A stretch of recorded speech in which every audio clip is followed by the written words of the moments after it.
Hello everyone, it's Famba28 here, and I'm back doing another, it's been a while that I've done this, exactly 2 years ago, but I'm back doing an OMCast for the Balanced Hackmons metagames, and I have two special guests with me, so if they would like to introduce themselves.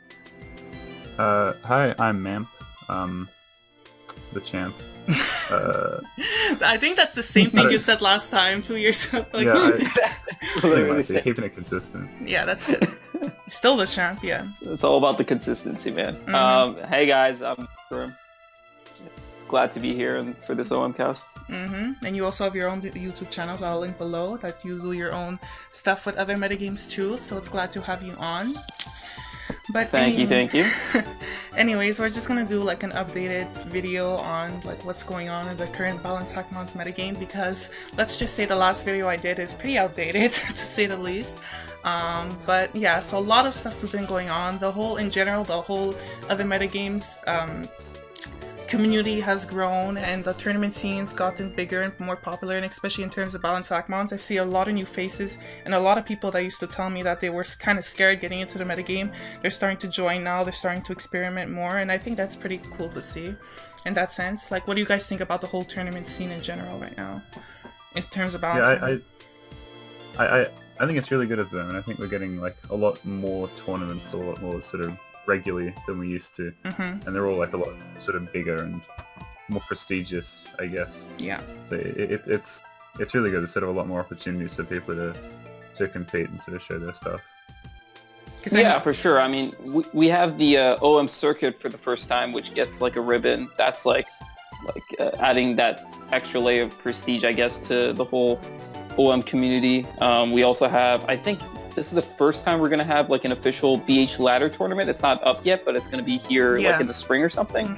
Yeah. And, so these are big improvements. Also World Cup, we had it, the first one. Finally, after 10 years of me asking for it, we finally got it.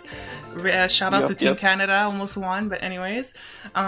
So it was pretty cool, because we also because you saw you had a lot of BH players kind of in certain areas, right? So when it came to other regions, they kind of new players were kind of dabbling into the metagame, so you saw them try out, and it was pretty cool. Definitely there were some fun games there. But anyway, so that's the tournament thing. So now moving on to the metagame and stuff, there's actually a current... Hold on. Oh. Could you just back up a bit before we go on? I just want to point out that I was undefeated in BH. Oh yeah, we have to mention that.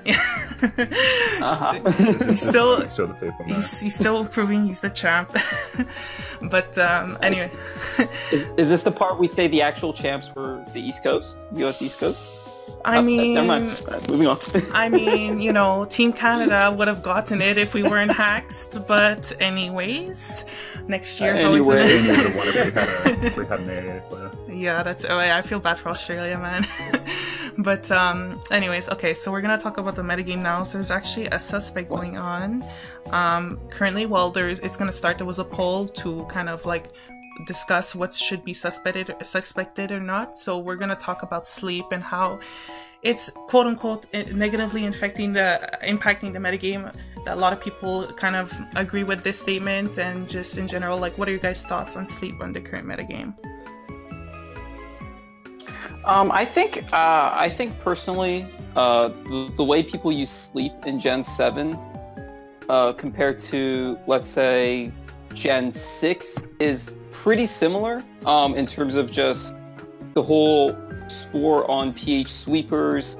The idea, basic idea behind using sleep as a tool for setup sweepers would be you would preferably want it on a sweeper that has multiple chances to try its luck, right? So, which requires your sweeper to have some sort of longevity to it, right? So that's why stuff like PH sweepers and triage, like Rayquaza, for example, have a lot of success using sleep.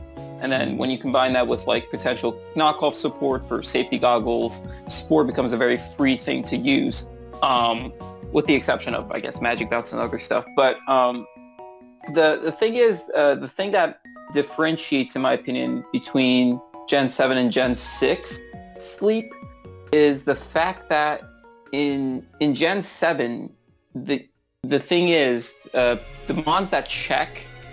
So okay, let's talk about Gen 6, right? So in Gen 6, the Pokemon that checked sleep were usually you had the standard Prankster Registeel plus, I don't know, Giratina Core. And Prankster Registeel by itself just checked so much of the meta in terms of whether it's like a contrary sweeper, setup sweeper, sleep sweeper, you just slap a safety goggles on it. People didn't really run Lovely Kiss back in Gen 6 because there was Dark Void. That was like the equivalent to Lovely Kiss back then, which was kind of used but not really too often. Because of I'm actually not sure why Dark Void wasn't used as much as Spore. I think it was more later on. You saw it like before Sun and Moon, like the months before you started seeing the rise of Dark Void, from what I remember at least. I think it's just something that took a while to catch on. Yeah, it's like, because Dark Void, just objectively speaking, is just better than Lovely Kiss, and Lovely Kiss right now is seeing much more use than Dark Void did back then. Well, it's also because it's hard-coded onto Darkrai now that I assume, right? Or something? Yeah. And it's 50% accuracy. They double nerfed it. Yeah. It just right. So makes no sense. But like, what I'm saying is like the next best thing after Dark Void for Gen 7 would be Lovely Kiss, which is like 10% less accurate, but it's still used more than Dark Void used to be used back in Gen 6. Yeah. Well, at least that's what I think is going on. Like, I feel I see Lovely Kiss a lot more often now than I used to see Dark Void back in Gen 6. I would agree. But the thing...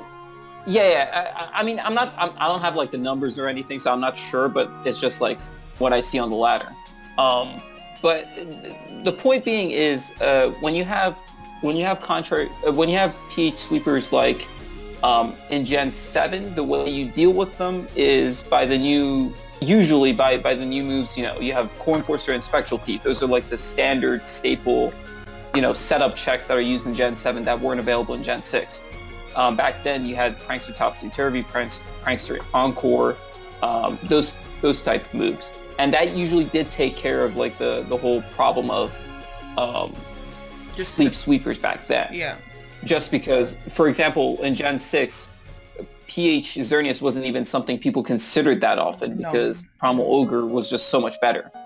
Because there was no Core Enforcer, right? You didn't have to be worried about like a dragon move that could just suppress your ability. So or even Spectral Thief. I think it's...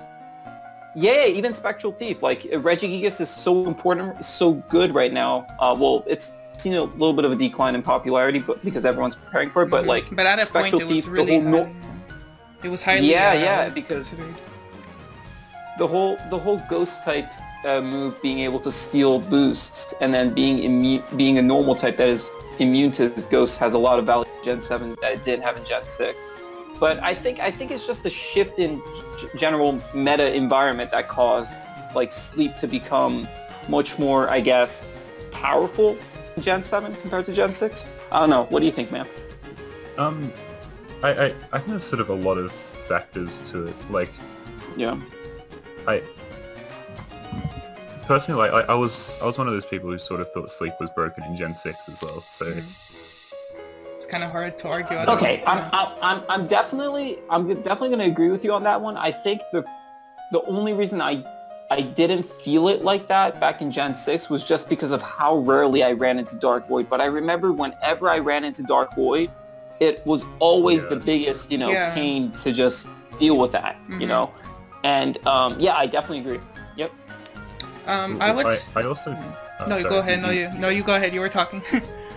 I was going to say, I think the current metagame, there's sort of a lot more to deal with in team building I was than there about ever to say was that, in Gen 6. Like, it's so much harder to sort of fit like answers to everything on your team, and so Sleep is just sort of an added layer on top of that just takes up team space and makes it even harder to properly prep for things. I think also the problem, because a lot of people used to like counteract Sleep just by slapping on safety goggles, right? Because Spore was the thing that was mainly used, and then when you started seeing knockoff on Regigigas, it wasn't seen as bad because it forced Regigigas to like forego a move slot for like other stuff like Avalanche and stuff like that. But I think the thing with Lovely Kiss is there's the whole risk and reward aspect that people like, yes, there's the chances to miss, but the reward that you get out of it is such more like appreciated, I think. So I think the whole and especially since you're using it on a sweeper that can come in multiple times, right? So if you miss your Lovely Kiss the first time, or even if you miss it and you get hit in return, it doesn't really have any meaningful impact, unless if you get O-code, you know? So for example, let's say Regigigas comes in, you Lovely Kiss on the Giratina, you miss, okay, a Giratina core enforces you back, that's fine, you get suppressed, you switch out, you know, you come back later, you get your HP back with Poison Heal. That's what, like, I feel like that's why Lovely Kiss on the long run could work out, because, you know, first time you miss it, that's fine. Second time you might hit it, you might get 1 turn sleep, okay.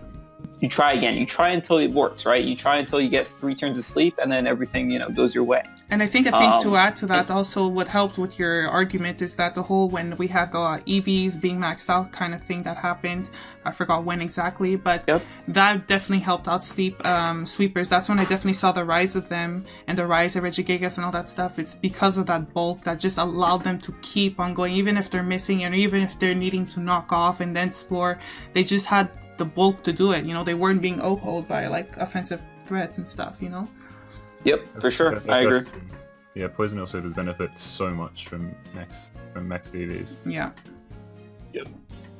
Because just like you get like 12.5% HP every turn, right? So when you have an increase when you have 252 in your HP, that means like you maybe get like what, 100 health points extra, something like that. Yeah, something like that. And then that's when you add 12.5% of that every turn, that's pH scaling into your HP right there, you know? So, and then you factor in your defense, your special defense, with the added bonus HP, it just, you know, it just scales into pretty much all of your stats. You know, PH sweepers just take maximum benefit from every single one of their defensive and offensive stats, well, except for, you know, most PH sweepers are either physical or special. Yeah. We don't really have mixed PH sweepers, but yeah. Yeah.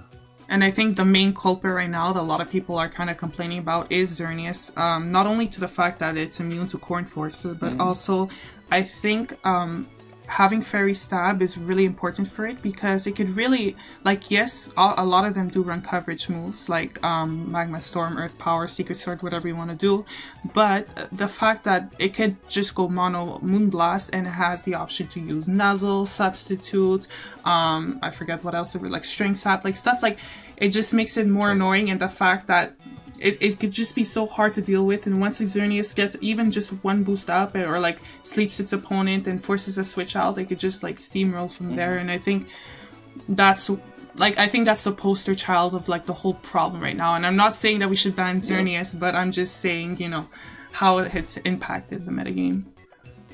Yeah, that's absolutely true, and it restricts team building too, because when you have let's say you have Poison Heal Xerneas, the only true, like, quote-unquote, like, checks, like, reliable checks to peak Xerneas are very limited pool of Pokemon, right? You have, like, Ho-Oh, you have, I guess, Flashfire Celesteela, for example. Yeah. You have maybe Magic Bounce Kyogre. It's a very narrow pool of Mons. And even those Mons, Xerneas has the tools to potentially be able to overcome those as well. I think in World Cup I saw Gastro Acid be used by Jaspros, I think, or something like that, and that really caught me off guard, you know, and just, like you said, you could, and that's balanced Hackmons, right?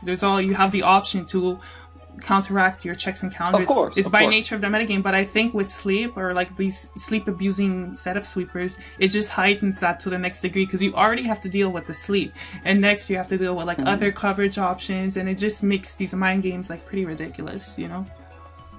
Yeah, and also to add to that, again, I'm drawing a lot of comparison between Gen 6 and 7 because I've played both, but when you compare it to Gen 6, there were a lot of generalist walls in Gen 6, right? So a Pokemon like Prankster Registeel, it could be slapped onto pretty much any team. It had its uses for every team. It could pretty much by itself prevent a lot of sweeps, right? But like in Gen 7, you can't do that as well, right? You have to diversify your walls. Yeah. So a Pokemon such as, let's say, Regen Best Primal Kyogre, right? That Pokemon might be like a good blanket check to a lot of special threats in the metagame, but it's not a good check to PH Xerneas. because PH Xerneas, if you get the 3-turn sleep, if you get the Magma Storm on, you know, you just Moonblast it and it's over, you know? Yeah. So it's like the fact that, again, going back to the small pool of mons that can actually check some of these mons, restricts team building, because if you don't have that check on your team, you are going to lose to Poison Heal Xerneas sooner or later, right? So I think that's one of the main problems with just the whole restrictive team building style in Gen 7, is because team slots are much more valuable now than ever. Mm-hmm. And the fact that you have to dedicate 1 out of your 6 slots just to deal with a certain PH sweeper is just, it's a little overbearing.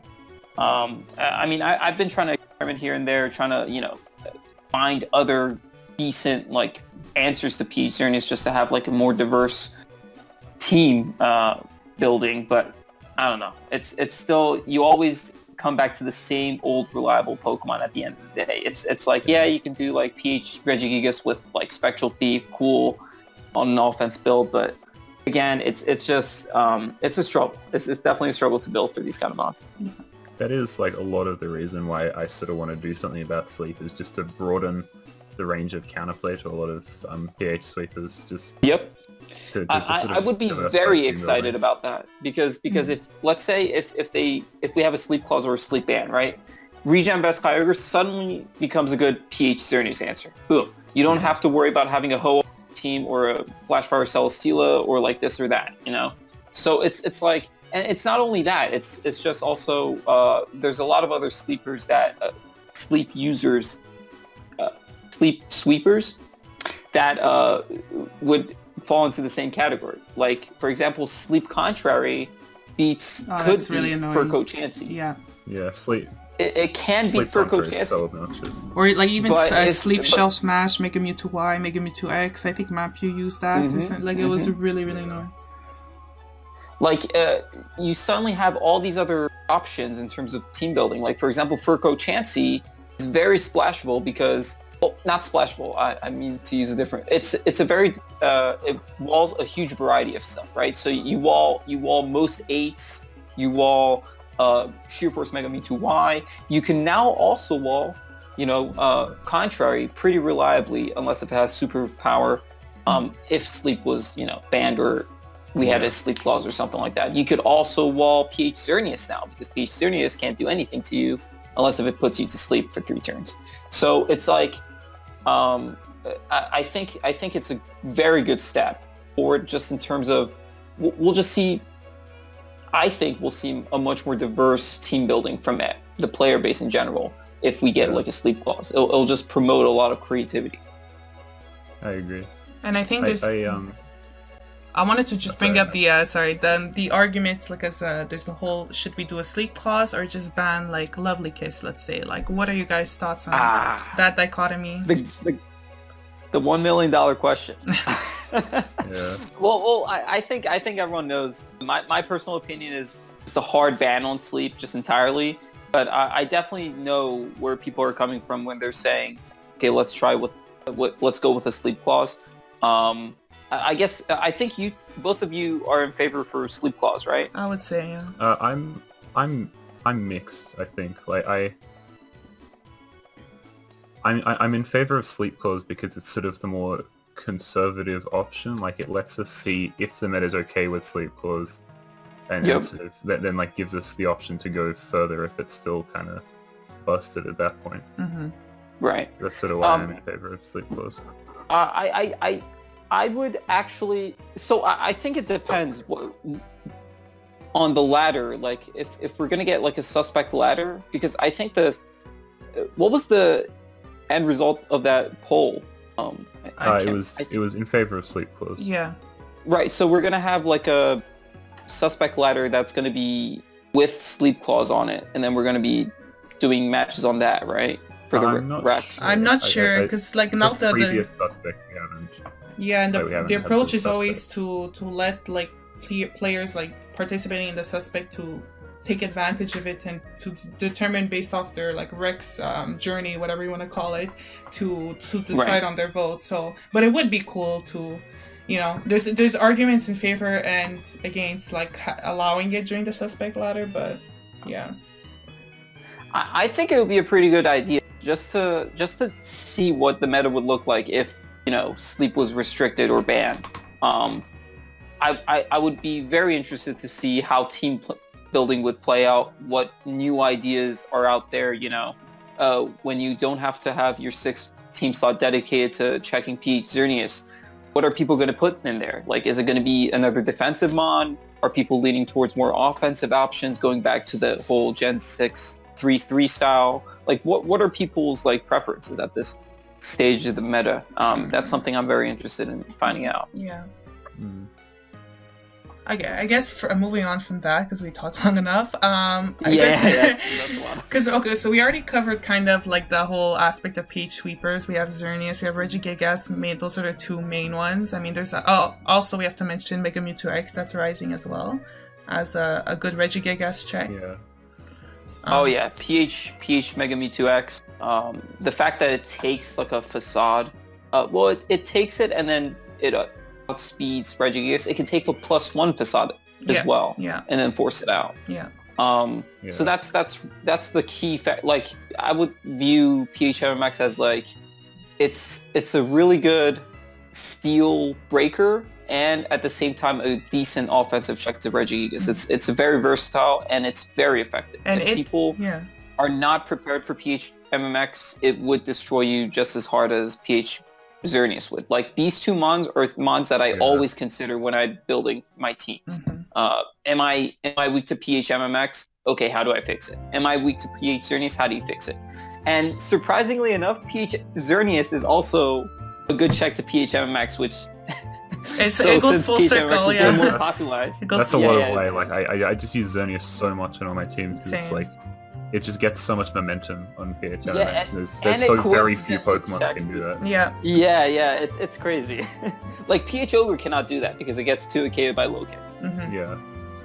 Because I think it's the flexibility of them. Like, you know, you could have your stab, your sleep, and then like the last 2 slots are really like, with these PH sweepers, they're really customizable to kind of like counteract their checks and counters, like I talked about, Avalanche to be Co-Enforcer, or just like knockoff if you want to keep sporing stuff. And I know PH Mega Mewtwo X commonly runs Leech Seed for Imposter, right? If I'm not... Does it still do that? It's very versatile. It's very versatile. Like, like some people run PH MMX.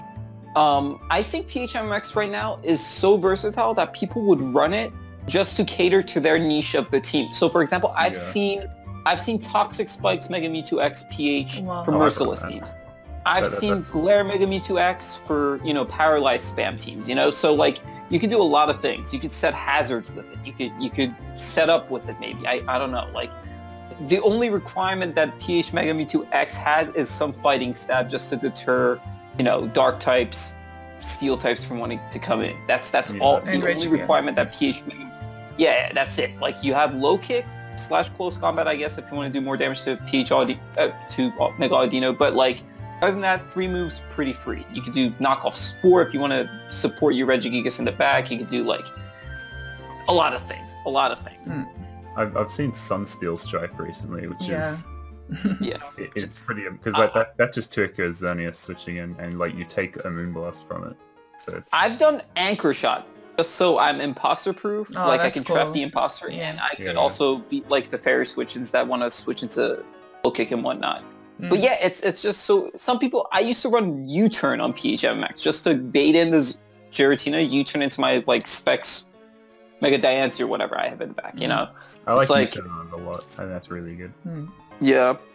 But since we're talking about very versatile. Since we're talking about Mega Mewtwo X, I guess we'll just expand on it a bit. After Ultra Sun and Moon came out, when it got Photon Geyser, a lot of people thought it was even broken at some point, but I'd still consider like one of the top mons at the current moment. It's just such an incredible wall breaker, very flexible. I still like using Adaptability Band, Tough Claws, you know, stuff like that. Like, it's really flexible, I find. Especially since the Mega Sableye hype had died out. People still use it sometimes, but it's much less commonly used. I think Adaptability Band Mega Mewtwo X is really good.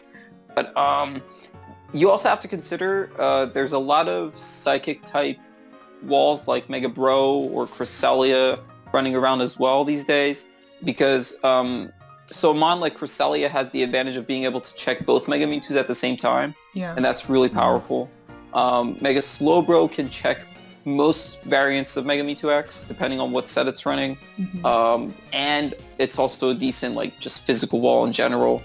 I think the fact that you have these kind of options, kind of like when you have these psychic walls, it still holds back adaptability, plus the fact that Psychic Surge has been banned.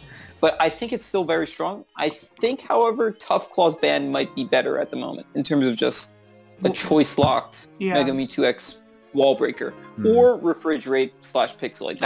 Those are also very I really like powerful, that too. The mixed refrigerate/pixelate set is still like one of my favorites. Just two-hit KOing Giratina without being choice locked is fine by me, you know.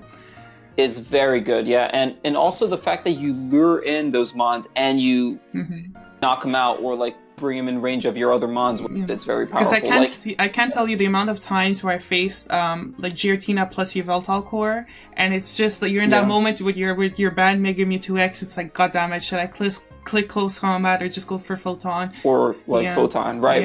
And that's the main weakness of adaptability Mega Mewtwo X is the fact that both of your stabs have immunities. And those immunity types are stuff that are commonly run in teams. Like Ghost types and Dark types are very common. That's why people can abuse that very easily. And the fact that you have only 8 PP. And Photon Guards, it does like nothing to Registeel too. So like the very common like Giratina Registeel cores force you to play a 50-50 every time it comes in. True. And it's just so awkward.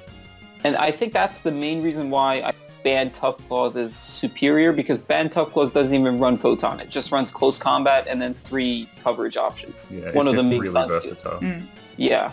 And then but in terms of wall breaking, I think okay, generally speaking, if you want a good wall breaker, it's better if it's not choice locked, in my opinion. Like, unless if you have like no switch-ins, like for example, if it's like tinted / like Steelworker Banded Kartana, I mean, you just click Sunsteel, right? It's not a big deal. Like Specs but like, Ray or something. Because it has no immunities. Specs Ray, for example, no immunities, right? You can't abuse that. So those choice locked options are fine, I think, because it's so spammable, right? The main move is very spammable. But like when you have immunities like Mega Mewtwo X, your stabs have immunities. I think when you aren't restricted to being choice locked, is much more powerful. Like that's why I think part of the reason why Magic Guard, Mega Diancie, Sheer Force, Life Orb, and Mega Mewtwo Y are so powerful is the fact that they still 2-hit KO you, and they can switch up their moves, right? So you switch in the Giratina on the expected Bolt Strike, it doesn't matter because you're just going to click Ice Beam right after. It's that like gives them power, and I think Refrigerate, like Mega Mewtwo X, for example, has like that same commonality. They make it so you don't have to predict the way that you do with like with choice locked or with really slow wall breakers. Like you just click, like you just attack whatever's in front of you and it works out. Without repercussion. Pretty much, And I think this issue, or whatever you want to call it, has really gone up because of the whole EV being maxed out. Because in Gen 6, it wasn't really, like, you were able to get away with your, like, non-choiced wall breakers, and they were still 2-hit KOing their walls. But nowadays, after the EVs being maxed out, it's, like, really hard to achieve 2-hit KOs on the more sturdier walls. And, it's really, that's why I really like, still to this day, Sheer Force Mega Mewtwo Y is one of my all-time favorite wall breakers, because the coverage it has and its ability to practically 2-hit KO every defensive wall in the tier is just something that's really plausible, I would say. Yeah, for sure. And also something to add to the EVs. It also enabled a lot of one-dimensional walls, like previously in Gen 6 thought of to be like one-dimensional. So, for example, you have mons like Mega Slowbro, right? It's always been thought of as like a one-dimensional physical wall. It's not really a special wall. It's now able to actually take on some special moves just because of like the EVs that are going into its special defense and whatnot. So this was like a personal experience. I had like a Regen Best Slowbro meant to check, Mega Mewtwo X variants. And in one of my games, I think this was a tour game, it actually took a Sheer Force Life Orb boosted Seed Flare from Mega Mewtwo Y, and it lived. It lived with like 1%, but it still comes to show, because Slowbro's not meant for its special bulk, Yeah. It's just the mixed EVs just help walls a lot, and I guess it definitely helps mixed wall breakers as well. I don't know how the math works out, like which one benefits more, but because I would say because with walls you also have the whole max HP thing, right? There's two factors to it. Your mixed defense is going up and your HP, while wall breakers just have whatever their offense is maxed out. So I don't know, the math, I think it depends on the stats and everything, but I would say at least that when after the whole change of the EVs, we definitely saw a more, I would say slow paced or maybe more just... more bulky meta. Yeah. It definitely benefits Pokemon like Mewtwo Y that are like kind of frail but not super frail. They get to fully invest in their defenses, so they don't just die to like random priority. They don't just die to random U-turns and stuff. Yeah. Like it really makes sort of priority in like those fast Pokemon, like Pheromosa, for instance, would have been so good in Gen 6. Mm-hmm. Yeah. Like now that everything can just run. And I remember back in the so much less. And before like the whole EV change, back when like Psychic Surge and like Deoxysate was everywhere, like Pheromosa was like the GOAT, man. That mon was like really, really good. But anyways, moving. I think at this point you need like a band on in addition to stab to Oko Mega Mewtwo Y with U-turn, right? Like Mega Beedrill, you need band, right? Or do you just like? Yeah. Wow. I think Pheromosa doesn't even do it with band. Like it needs an ability as well. Wow. Yeah, so that's how good like the EVs are for like Mega Mewtwo Y. It's just you don't even die to stab U-turn anymore. Yeah. The guy needs like a choice band to do it. It's really wild. Anyways, so moving on from that, we could talk about the primals now. Like, Primal, for those who don't know, was unbanned in Gen 7, and a lot of people were scared initially of its offensive sets, because that's what really kind of broke it in Gen 6, mainly the Poison Heal setup set. Yeah. But I guess you guys can agree with me that we're seeing a lot more defensive sets nowadays. In terms of Primal Kyogre. On Primal Ogre, yeah, for sure. Primal Ogre's main utility, okay, so you gotta look at it this way, right? So BH is a stat-based metagame, stat plus typing-based metagame, and when you look at Kyogre's typing and its stats, it's just screaming, special wall, special attacker, or even mixed attacker, right?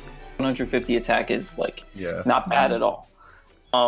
You have like options such as so just looking at the metagame right now, I would say the metagame is pretty much shaped by the threats, namely being you have the PH sweepers, you have the 8s as usual, you have Shedinja, contrary, you have setup sweepers, and then you have possibly just Red Orb Groudon, which, Prankster Giratina checks anyway.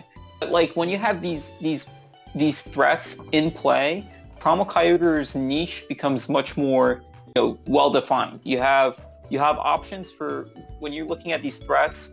Kyogre's main niche, I think, in the current meta is checking some special wall breakers / sweepers, such as Mega Gengar, as usual. Perhaps, depending on what set the Kyogre is, PH Xerneas, with, for example, Magic Bounce. And then, but in terms of offensive utility, I think it is people use PH Xerneas much more often just because of the Core Enforcer immunity compared to, Primal Kyogre being vulnerable to it. But I will say that Primal Kyogre Cool Dance PH is pretty good. I like the fact that you can run both Quiver Dance and Tail Glow, and still be completely imposter proof, even in the event of a crit. Like Primal Kyogre is the kind of mon that you could, how, for example, you set up on your Primal Kyogre and then you get suppressed, and then a very good move your opponent can make on that turn is to go hard into Chansey to get your Primal Kyogre while you're switching out. Mm-hmm. So for example, it'll be a boosted Kyogre in the field while you have to switch out. And Primal Kyogre is one of those few mons that can actually just switch right back in unboosted and wall the imposter and just set up right in front of it. Yeah. And that's like very powerful. I think in very bulky setup, in very bulky teams, you can definitely afford to, like bulky teams in terms of if your game plan is to just okay, they have Core Enforcer, no problem, I'll stall it out. If that's like your game plan, I think Primal Kyogre, like Peach Ogre, is very good to have. Yeah, it's like maybe the most versatile Pokemon in the metagame. Like it Ogre, runs... yeah, I think it's up there. It's definitely up. It's like top 3. Yeah, I can't think of much more right now. Let me see. There's like Mega Mewtwo X is pretty versatile. Mega Ray would probably be up there too, in my opinion. I really the Ray thing that makes it like so like so good, I think, is that it can run those defensive sets while also being really hard to switch into, just because it has like 180 special attack. Like even just unboosted Scold is just like there's just so much that just cannot take that. And so for sure. Like even especially against like the hyper offense matchup, you know, for hyper offense teams, just switching into like a Revelation Dance from a, I don't know, like Regen Vest Kyogre is still difficult. Yeah. Like you have to have like some sort of like resist or like some sort of, I don't know, something that can switch in. And that's again very good to have. It's similar to Dialga, but I think Kyogre has like slightly better typing stats. I would say. Yeah. The thing about like I think offensive Primal Kyogre sets, like besides Poison Heal, are kind of underexplored. Like it is just like I'm talking about sets like Choice Specs, Water Spout stuff. I remember and, like, just Sheer Force. Yeah, and I think it's funny. Like one of the biggest sort of weaknesses of that set is that it just really struggles to break through other Primal Kyogres. Like, like Primal Kyogre is like the best counter to itself. Yeah. I think it just really struggles. I think Water Stab also is kind of awkward for it, because every team has like multiple water resists, and it really struggles to get past. And the rise of Groudon. It just does fucking nothing. Yeah, it's kind of similar to the whole problem that Mega Mewtwo Y is usually an easy switch in for Imposter, right? Like even if you don't have a Sheer Force Mega Mewtwo Y switch in your team, if you have Imposter, you're good, especially if it's Eviolite, right? It does like no damage. And given that, like assuming that you can bring in your Imposter later on to recover somehow, that means you're going to have like a pretty much permanent Sheer Force Mega Mewtwo Y check.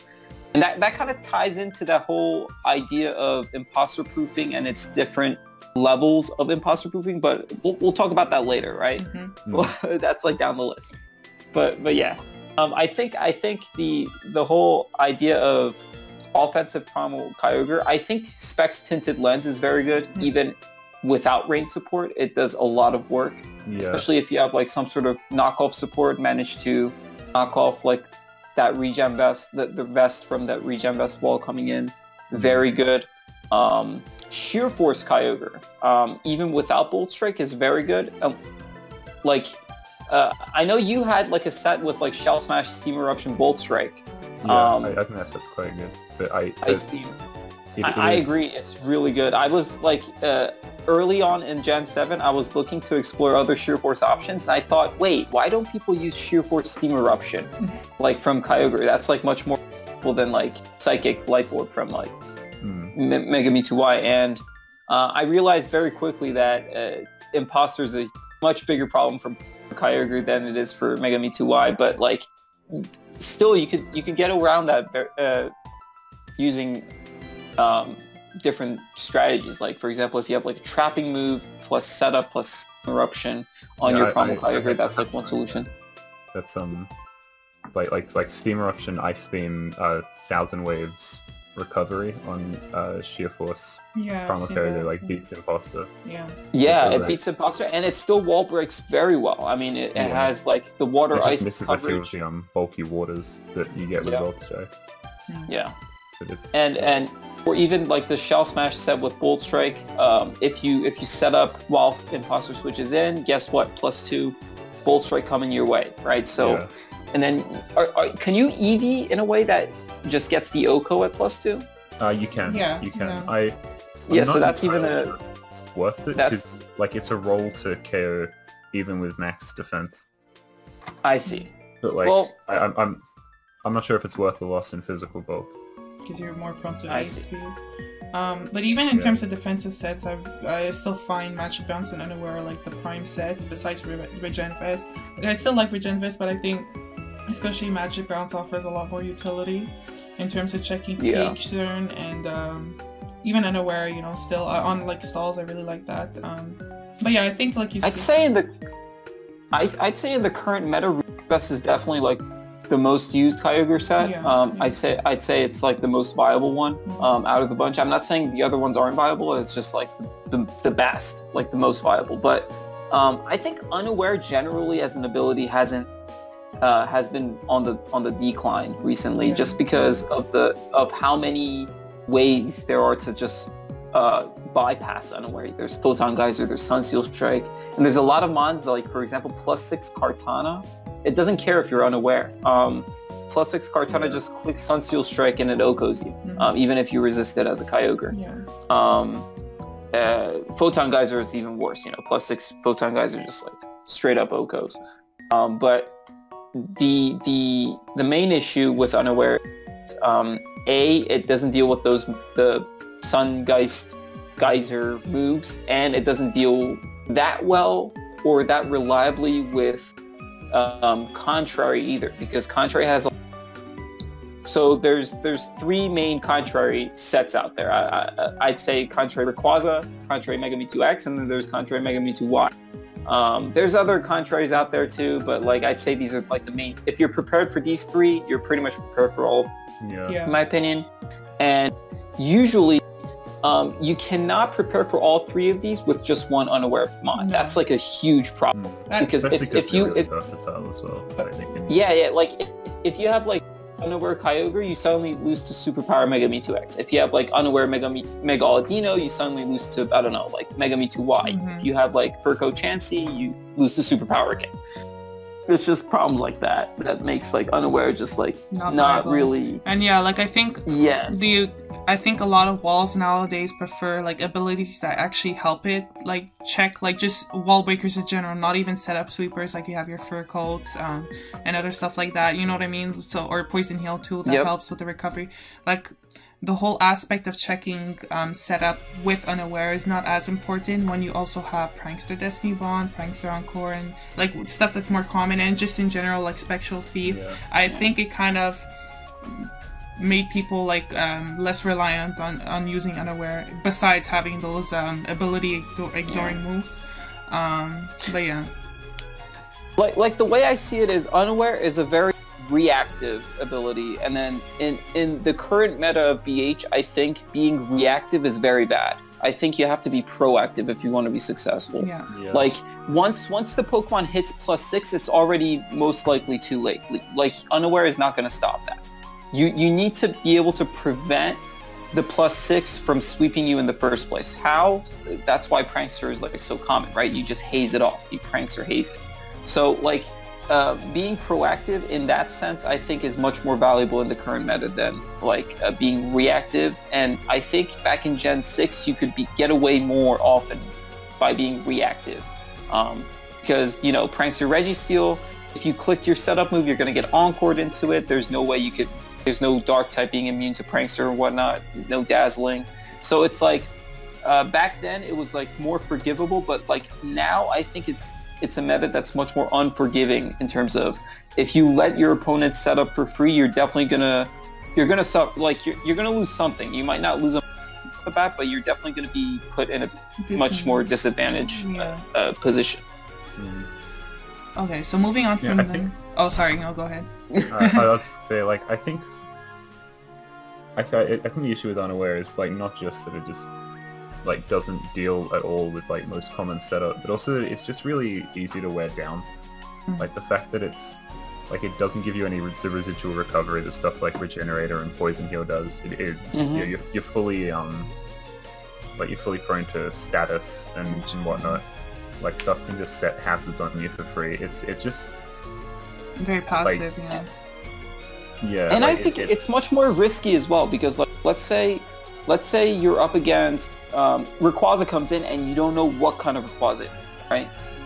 It could be Triage, it could be 8, it could be like Bandit Tough Claws.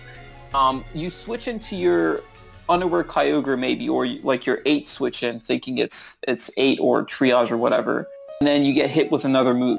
I think Unaware is like much more prone to getting punished try this than like Regen Vest, for example. Yeah. Regen Vest can just come in, scout, see what's happening, get your recovery back. You probably won't get OCO. Yeah. But like if you come in as unaware and you get shift or you get like significantly damaged, that means next time, once your opponent brings that mon that your unaware card was supposed to check, you might not be able to check it anymore just because of that damage you just took.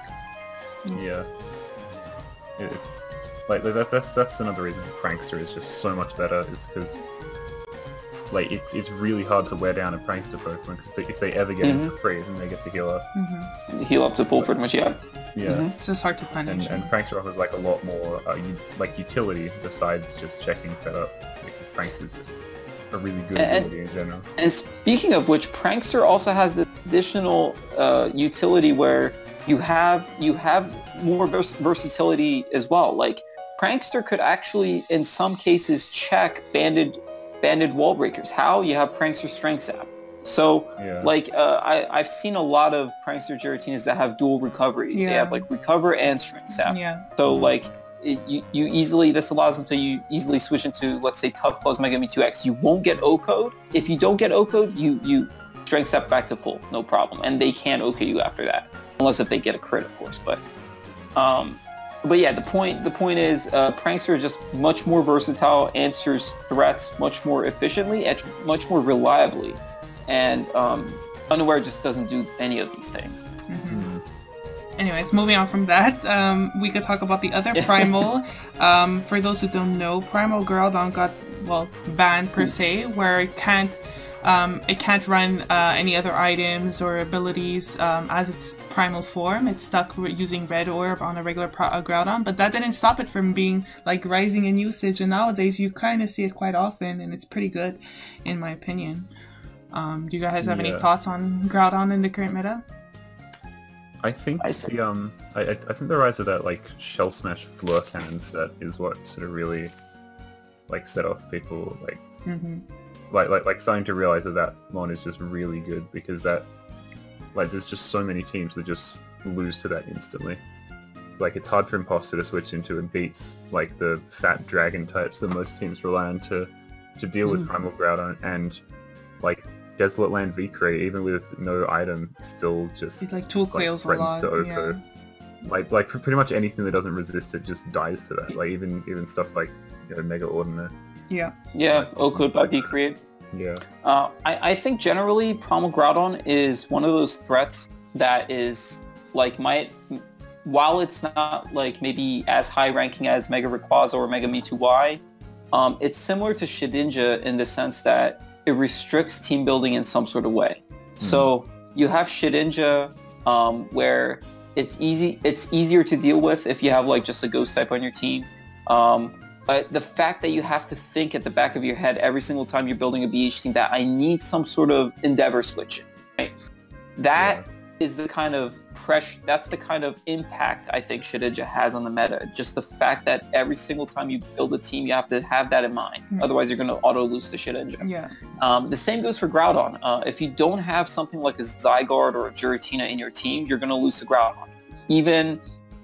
And I think with the popularity of Prankster Giratina, for example, I think the viability of the Shell Smash Groudon set is a little bit on the decline, just because you just switch in, you haze the +2, and then Flurcan is going to do like no damage. I mean, it's going to do some damage, but it's like it's healable, it's wallable.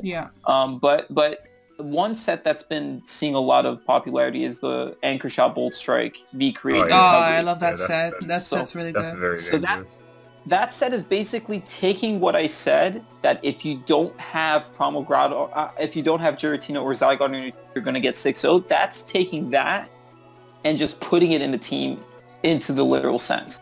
If you have that Primal Groudon set on your team, Imposter isn't switching in. Nothing switches in unless if it's like Shedinja, Giratina, or Zygarde. And then, so all you need to pair this mon with is just some mon that can lure in the Giratina or Zygarde, and then just put them out or put them in range of V-Create, then you're good to go. So for example, I love pairing Refrigerate Mega Mewtwo X with Primal Groudon. It's just all you need is just one boom burst on a Giratina or Zygarde. Even if they survive, it's fine.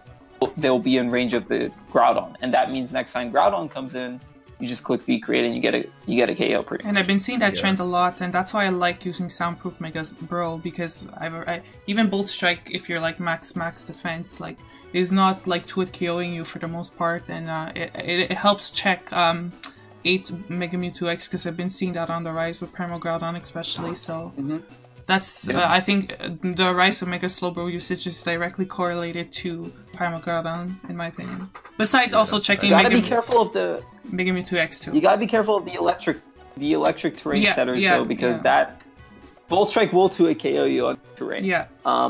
And also that's like another offensive option to play against Poison Heal Xerneas. So electric terrain making you immune to sleep, and then you resist Moonblast. I mean, Earth Power is still going to do a lot of damage, but pretty much like Primal Groudon can just switch in if electric terrain's up, you know, offensive check to Peach Xerneas. That's like another option. Or even obviously it's not permanent. I'm sorry, go ahead. Even Misty Surge, I think, was used a while back. I don't know if it's still today, but to prevent the poison going up and everything. Yeah, I've seen Misty Surge as well. Like generally, just those two terrains are pretty popular on Primal Groudon. I think Primal Groudon also has the other advantage of, this is something not many mons can claim to do, is taking facades from Regigigas without resisting it. Yeah. So Primal Groudon's defense is so high that it actually can take like unboosted facades from Gigas and still be fine. So that's like another big plus, and also resisting Pixelate from the likes of Mega Diancie. Like, if I'm not mistaken, Precipice Blades even from Diancie, if it's not Life Orb, it doesn't 2-hit KO Primal Groudon. It's like a roll, I think. I see. It takes it really well. It's pretty good. But yeah, I don't know. Primal Groudon, it's just similarly to Shedinja, it poses a similar restriction on team building, if you will. You have to have Giratina or Zygarde or something that switches in, otherwise Primal Groudon 6-0. And it was even funny because, you know, when Illusion was still around, like it was commonly seen running that too, and oh yeah, I loved running that. That was something else. because you could run anything on it. It's like when you have Illusion, when you put Illusion on Primal Groudon, a lot of people back then used to ask me, why are you running Illusion? It's very obvious once the Desolate Land comes out that, you know, it's not actually whatever mon you're trying to show it to be. But the point of running Illusion on then wasn't to actually disguise. It's more so to have that one-time fully imposter-proof, like Primal Groudon that can just get away with anything, right? You could have like Shell Smash V create like 1,000 arrows and like Fleur Can. And you don't even need to have like an improof on your team to deal with it. Why? Because the first time you come in, I use it as like a kind of like a suicide lead, but like not for setting hazards, but just to grab a KO or two and then that's it. Yeah. So it's kind of funny to see what Illusion got banned. Yeah, with Illusion being banned and still UDC increased popularity of Primal Groudon. So it's kind of funny to see that. Yeah. People found other uses. Yeah. So moving on from that, so you mentioned it before, but we could talk about Shedinja. Now, Shedinja is like no stranger to balanced Hackmons. A lot of people love it, a lot of people hate it, but and it's seen its up and down. Like I think its popularity is like a roller coaster, right? It has its days when it's good, its days when it's bad, but I think right now it's in a pretty good spot. And like you mentioned, it's team building constricting. Like every time I build up each team, it has to have an oh god, I can't see, Endeavor switch in, because or else you just lose to it, and it's pretty bad. Yeah, that's so much of like why Giratina is like one of the most popular Pokemon in the metagame. Is just because like it offers an Endeavor switch in on top of all the other even though Zygarde is like bulkier in a sense, but like it's just that ghost typing just helps it so much. It's like I remember at the start of the generation, there was a lot of people predicting that Zygarde would sort of push Giratina out of the metagame, but it's like kind of the normal immunity is just so important for it. Normal immunity is just too good. I think Shedinja, it's very surprising, right? It's almost counterintuitive because the fact that in Gen 7 there's that many more ways to deal with Shedinja, and it's still pretty popular. Like you have even like Gen 6, it was pretty good. Okay, fine. But like Gen 7, you have Photon Geyser now, you have Sunsteel Strike, you have Moongeist Beam, and people are still using Shedinja. It's just that good, right? If your opponent does not have any answers to Shedinja just sweeps. And the utility that Shedinja provides is just being a supreme wall, like just a pivot, and being a very good wall breaker at the proper times. And that's like something not many walls have. It just does like so much, and I think like it's almost better this gen than it was last gen because people don't run wall breaker pursuit. Yeah, I was about to say that. Yeah, because people assume like, oh, I have Moongeist Beam on my Mega Mewtwo Y, then I have a Shedinja check, but it doesn't work like that, because when I use Shedinja, I rarely click Endeavor, only when I really need to. Most of the time, I'm just volt switching out of there. Like its ability to force switch-ins is like unmatched in my opinion. Like it's really really good at just like forcing in those Giratinas, forcing in those Gengars, and just you're able to capitalize on its ability just to gain momentum. And yes, there is the team building, like when the Shedinja team, you need to have your hazards removed, you have to like there is that little bit of constraint that it does impact on your team, but the amount of reward it brings is like immense. It's like really good for that. So I've liked Sandstream a lot recently, like Sandstream Tyranitar. Yeah. Like not just because it's a decent Pokemon in its own right, but also just because like just having a Sand Setter on your team makes Shedinja so bad. It's almost like starting the game like 6-5. Because they're not running safety goggles anymore. So hard for Shedinja to do anything when there's a Sandmon on there. Because like protective pads is just so much more useful in that sense. Like, I mean, there is the case for safety goggles sometimes, but generally on the ladder you'll see protective pads more often. So yeah, Sandstream is definitely... Or Lum Cycle. Yeah, Lum Cycle too, I prefer like I know Shedinja is used on offensive teams, but I really like its ability on defensive teams because the support like the other defensive wall skip ring, and just like Moro said, it's like one of like quote unquote best walls in that case, right? So I think it's pretty good.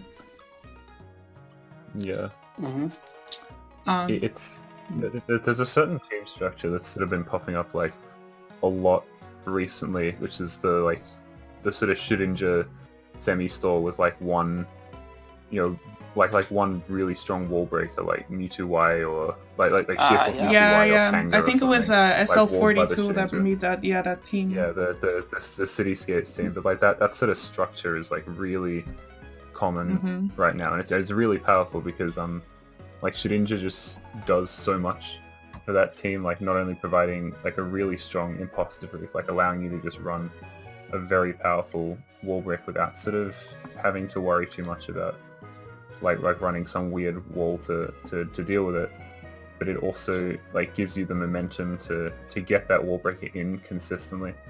Like it's just so like it just does so much in one team slot. And I really think it's one of the best Pokemon in the tier. The other thing about that team in particular is that the synergy between Shedinja and Mega Mewtwo Y is really good in the sense that the mons that Mega Mewtwo Y, the mons that wall Mega Mewtwo Y are, there's Imposter that checks it, there's Shedinja that can switch into it, and then there's Furco Chansey. And Shedinja actually takes care of all the three of these switch-ins by providing Stealth Rock utility. So Stealth Rock automatically eliminates Shedinja switch-ins, and it provides that extra chip every time Furco Chansey, every time Imposter comes in. To get those two. And that would help.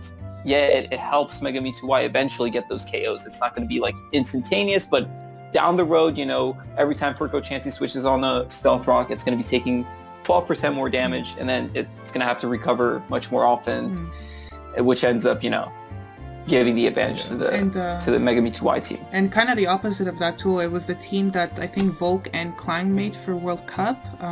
It was that hyper offensive team where I think it was Mega Mewtwo Y, Gengar, Shedinja, and like a few other wall breakers. It was really that's the team that built against me. Yeah, exactly. And what I really liked about that is that had all these mons that weren't necessarily imposter proofed. Well, you had Sash Megadancy, but still, that's not necessarily the best imposter proof you could have. But it's just Shedinja provided so much utility for that type, even on hyper offense, where it may not have.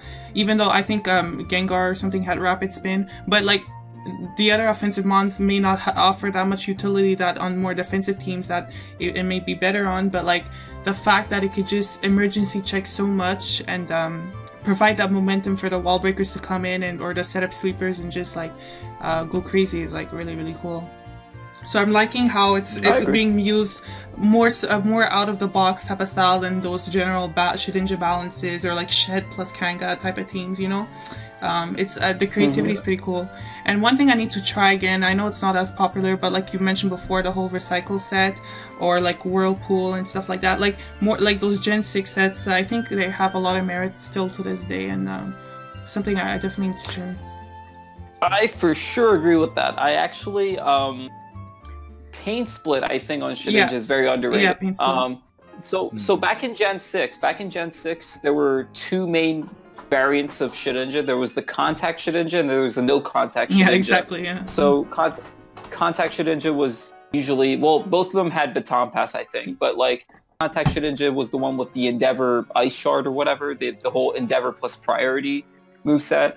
But then the non-contact Shedinja was something that was pretty much, it was like Baton Pass, Whirlpool, Pain Split, and can't even remember what I think the fourth move was like Endeavor. I'm not sure what the fourth move was, but usually on no contact Shedinja, you could afford to, it might have been like Recycle Lump. Yeah, it was Recycle Lump. So you could prevent like the whole and then so like the idea behind no contact Shedinja is it's not as bursty as contact Shedinja, because you know Endeavor is just 100 to 1 just in 1 second, right? But like Pain Split, it takes a while, but the good news is Ghosts don't switch in. If Giratina switches on Pain Split, guess what? You have to recover now because you have 50% HP. And Pain Split has 32 PP, which means it's definitely going to be able to use Pain Split and PP stall out all of your recovers, which I think is pretty good even in this meta. Because like the staple Shedinja set right now is contact Shedinja. Obviously, you have just because of protective pads being just so good on it. You have U-turn, Endeavor, Extreme Speed because of protective pads again, and then fourth move, which is like Ross, I don't even know, like Pursuit, like, Rock, Spectral Thief. It's like a filler move. So, but then you have no contact Shedinja could afford to once again run Lumberry, for example, safety goggles, and then it could still have whole Pain Split Whirlpool moveset. I think it's really good. It's a little less offensive and a little more on the defensive side, so I think it has room to be used in like more stally, bulky I built teams. a stall with it recently, actually. I still didn't test it out that much, but yeah, like you said, its ability to basically PP stall recovery is what I really like about it, and to actually like force in Giratina and like get that recovery off and stuff. So I think, yeah, it has use. But I think the main reason why it's not seen as much is because the metagame kind of became more, like you said, proactive, right? Where like stalling out with Whirlpool and Pain Split, like there's always the fear of those Moon Guy's beams type of moves coming in, and, you know, so it's with Shedinja you see it often just pivoting out because there's always that fear, right? But I think, yeah, like you said, there's still merit for non-contact Shedinja. Yeah. Yep. So moving on from that, we could talk about some kind of like underrated mons that are starting to see some rise. I know we've mentioned a bit. Ho-Ho is one, like I'm really a fan of Ho-Ho right now. Not only as a Mega Diancie improved mon, but like you said, check to Page Cernius, and generally it's a good even to improve itself with Anchor Shot. I really like that too. It like it has good resistances. And it could annoy stuff even. I know some of them ran Cycle Shift with Magic Guard, right? So I think Ho-Oh. So when we're talking about C rank mons, I'm assuming. Okay, let me open up. Wait, because we did the update. I'll have to take a look at the VR. Yeah, because we did the VR update, but it still didn't go through yet, and I kind of forgot what move. But I remember Ho-Ho was in C rank at one point, at least. I think it did rise, but I believe you. Yeah, it's there. I see it. Yeah. I'll add one to that list. I think Cresselia is very underrated. Yes. Right up there with Ho-Oh. Yeah. I think the fact that it could check both Mega Mewtwo X, most of the variants, and Mega Mewtwo Y, and it's one of the other mons that could check Sheer Force Mega Mewtwo Y. Yeah. It's very huge. And that's really rare. The roll compression it offers just for some teams is just priceless. Similar to Ho-Oh actually. Ho-Oh being able to, even though they're C rank, that's part of the reason why I don't like the structure of like viability rankings for BH at the moment. It's just, I think BH being so different from the other metas, I think it needs like a different kind of viability ranking because, or at least it needs to have like some clear-cut definitions of like the rankings, because in some of these C ranks I'm looking at right now, or even the D ranks, could be A ranks or like B ranks, and depending on which team you're using it on, because like you might have a team that has a five mons on one team, and then the best mon that could fill up that 6th slot might be Ho-Oh, and you could argue in that sense for that team, Ho-Oh is like maybe an S rank mon even, or like an A rank mon. That's why I think the whole concept of like viability ranking isn't really. But like generally speaking, it makes sense. I mean, you can get like Ho-Oh isn't as used as like Diancie, for example, but Ho-Oh and Cresselia, Mega Aerodactyl. Mega Aerodactyl, I think, is another one of those. It's a mon that can check both PH so Gigas and Xerneas at the same time. I haven't used it. But it pretty much... Go ahead, I'm sorry. No, I'm just saying I haven't used it myself really. So it's mainly used as a Gigas check? Or... Well, it can do a lot. It can do a lot, yeah. I think Mamp has experience with Mega Aerodactyl. I've really been building around it. It's got those like the bulky poison heal set with like coil lovely kiss. That's a like it checks PH Gigas and PH Mewtwo X, as well as just being like a really fast sleep mon to check like Mewtwo Y and whatever. Then it's also got sets that are sort of a lot like what Pokemon like Pheromosa and Beedrill run, just like Choice Band Tough Claws, which is really good because it's like not only extremely fast but also 2 Akira's Giratina with Flying Stab. Yeah, that's crazy. Which just makes it like... Let's also not forget... Switch into. Mega Aerodactyl is one of the few mons that has like such a high speed tier that can also offensively check Aerolate Mega Rayquaza. Yes. The being able to resist switch into huge. The flying resist and being immune to ground coverage and resisting V-Create is huge. I think Aerodactyl. Even there was this other set. I don't even know if I'm supposed to be talking about this, but like screw it. You had like HL. Did you guys participate in the BH Santa thing? The Secret Santa? I didn't have time to, but I did catch up on it. Yeah. So HL's team for that, it was like a PH Mega Aerodactyl with knockoff Spore, Belly Drum, and like Diamond Storm. And it's very much like like the whole sleep system. But once it gets this +6 up, it's over. It's like Diamond Storm has no resist. Steals. And it still has that knockoff support, and it still has like the whole checking, for example, Regigigas. It still has a lot of those elements to it, and at the same time, it's like a very deadly wall breaker. If you're not careful, you're gonna get like 6-0'd. And it was improved by like Unaware Ferrothorn, but like I mean, it's all right. It's more niche. It's an all right mon. Unaware Ferrothorn is like. I think Mega Aerodactyl is like deceptively versatile. Like it can do a whole lot. This sort of old standard like the Life Orb Magic Guard set, I don't think that set's that good. Like it's just walled by so many things. It's okay, but it's I doubt I don't think it could kill Zygarde, right? No. Yeah. Unfortunately not. Okay, so you need to run like Ice Hammer on it. Yeah, I think if you want to do that kind of. But I think even then it doesn't do anything to Fur Coat Zygarde. I could be wrong though. I don't think any physical attacker does anything. Besides a banned photon geyser, but yeah.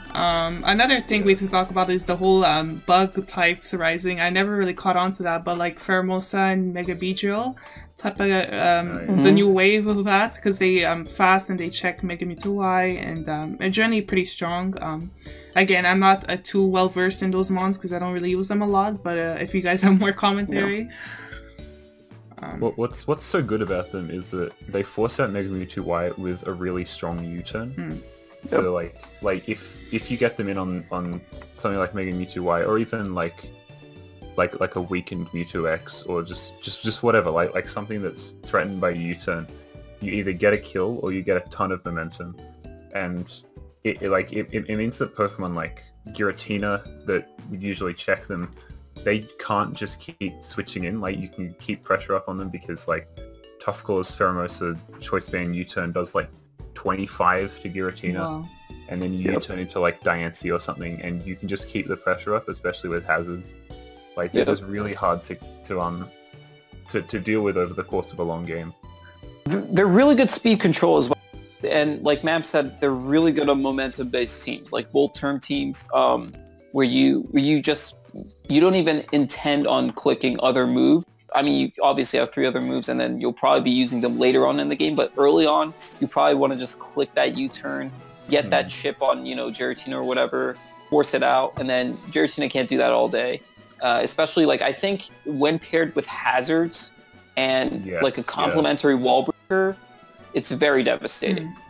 Like, if you pair, like, maybe Banded Tough Claws, Pheromosa, or, like, Beedrill, Mega Beedrill, with like Stealth Rocks being up and like maybe like a, I don't know, like a Diancie in the back or something like that.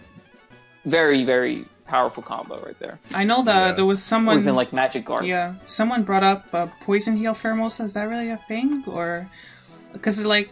It's like, I don't know. It's like Poison Heal Mewtwo X, but it doesn't have the bulk. Yeah. Like it has the advantage of outspeeding Mewtwo Y and stuff, which is quite relevant, and also has the strong U-turn. I don't think it's like that great, but it is like it's not Mimi, yeah. It's okay. Like it has a niche. Okay. The way I look at it, PH Pheromosa is kind of like it's kind of like trading it. So you have Bandit Tough Plus Pheromosa, and then you have PH Pheromosa, right?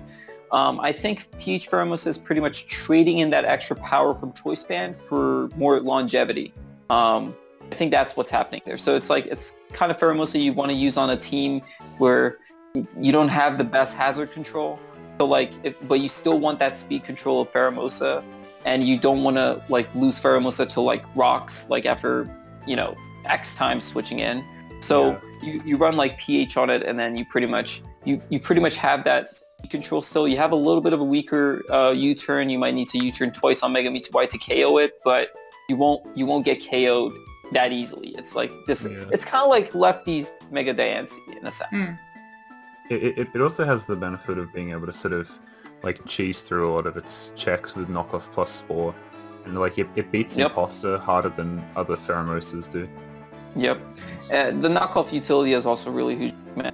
I that. So it's kind of like it's like a speed controlling Mega Mewtwo X. Yeah. But like it's like less. mixing. Yeah, it's like mixing PH Mega Mewtwo X. Okay. Bandit Tough Claws Pheromosa. So it suffers a lot from PH Mewtwo X being popular. Like not just because Mewtwo X is like a really good check to it, but because it also means that teams are just prepared for like that combination of fighting stab and knockoff plus spore. Like, I actually just realized PH Pheromosa actually checks PH MMX like most of the variants. True. Like as long as the PH MMX isn't running like Photon Geyser. Yeah. If it's like the standard knockoff spore low kick, like whatever, PH Pheromosa can probably check it. Pheromosa takes so much from like even like 65 base power knockoff though. Like it's that's true. Really? It's still pretty funny. It can't really do much back. Yeah. Okay. Time to run Dragon Assault Pheromosa. That's the tag. One thing I have run that. Oh really? On like Tough Claw's Choice Band because it OHKO's Imposter. Oh, true. Yeah. One thing we forgot to mention actually is the whole Arceus change with the plates and the multi-type, which just opened a can of worms, I think, for its versatility, what it could do, and just a mind game. Oh man, yeah. Arceus it's a bug. I don't know if it's been proven or not. I'm pretty sure it's a bug, but like it's a bug that no one's fixing. So I guess we'll take it as like an extra little bit of a mechanic that PS has. But I like the mechanic. Personally, I like the mechanic a lot. It might be a bug, but like I don't know. Either fix it or like we'll keep on abusing it, I guess. I think like one of the Arceus, the main problem of Arceus was the fact that, you know, it's normal type, it has a lot of bulk, immunity to Spectral Thief, that's really good. But what was holding it back before was the fact that Imposter just switches in every time. And I think with this change, it gave Arceus that tool it needed to like to carve its niche out of the meta. To be imposter proof without running like a bad set type of thing, you know? Yeah, while having a really good set. Like now there was like, was it you, Mamp, that came up with that like belly drum PH Arceus, or was it someone else? Like the belly drum Lovely Kiss? I was running Sword Stance PH. I think belly drum was someone else. Yeah. But yeah, like the fact that you could run belly drum, facade, Spectral Thief, Lovely Kiss on PH Arceus and still be imposter proof is just wild. Crazy, yeah. You know, and Arceus. It does a better job at checking PH Xerneas just because of the superior special bulk compared to Gigas. Have you seen the Revelation dance? Yeah. That's I actually was experimenting with that. Like, I had like a soundproof Arceus, but you know, with Arceus dark typing, and I was running like Revelation. That also becomes Dark Revelation Dance. Yeah. So this Arceus was my Gengar and my 8-check. Oh, cool, yeah. That really feels like a bug to me. Like, if the other half... Because Flint, I was talking to Flint about it, and he said... Like, I don't know where it is exactly. I have to find maybe the post in the, whatever, the game bug thread. But I was talking to Flint, and apparently it was proven in-game. So I don't know. We have to see about that, but... You know, that's pretty wild. I'm happy, you know, because like Arceus is a pretty cool mon, and like like I really like just Tail Glow Boomburst Secret Sword with Arceus Ghost. I still really like that set. So yeah, I think it's a cool change, even though it may or not be like valid or anything. I think it's cool, at least.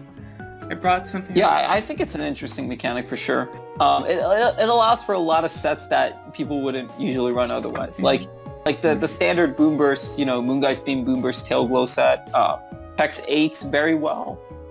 If he gets the Tail Glow up, very difficult to wall. And it's self-imposter proof. Or like if you want to be a little bit more offensive, forego that 8-check utility, you could do like Tinted Lens, Speed Boost, like, I don't know, adaptability, whatever. And the fact that you can still run plate and it would act as if like it's like if you run plate even on a non-multi-type Arceus, you're still going to be knockoff immune and trick immune. So that's also really good. I don't know. It's just really good in general. I hope either you said Flint said it's bugged. No, like I talked to him. I asked if it was a bug. He said that like it was proven in game. I just have to find the post where like it was. Oh, yeah, okay. Yeah. Okay. So yeah, so maybe it's gonna get fixed soon. I don't know, but like, I mean, until it does, keep abusing it. I'm still running my self-report. So yeah, that's that.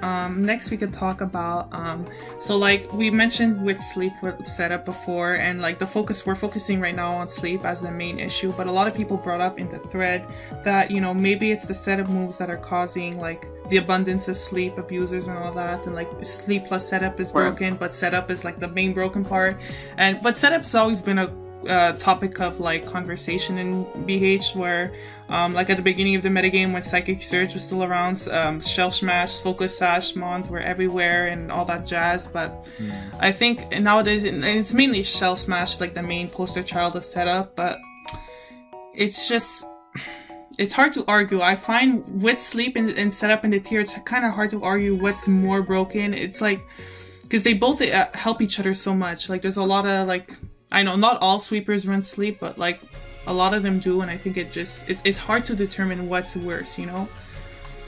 I find. The thing about sweep,